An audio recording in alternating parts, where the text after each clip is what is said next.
According to Bloomberg, President of Goldman Sachs John Waldron said that China's road to a reopening could be bumpy after the country showed signs of easing lockdowns. When combined with the possibility of a slight recession in the U.S. and Europe, it could result in a more challenging economic environment. Speaking via video conference at Shanghai's Bund Summit, Waldron said China's difficulties in reopening will obviously have some negative implications for growth.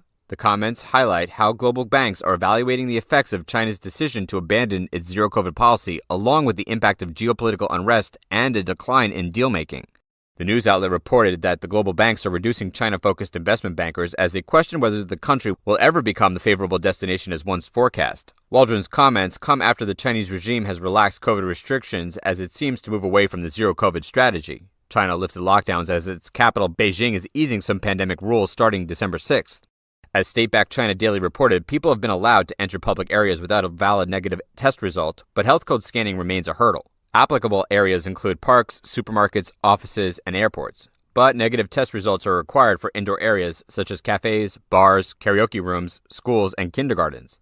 The country is expected to face a further infection surge as it gradually loosens the zero-COVID, which might cause further economic disruption.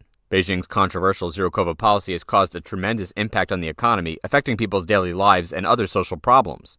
The key reason for the regime to lift lockdowns comes after widespread protests across the country following a fire that killed at least 10 people in Xinjiang due to brutal COVID-controlled measures.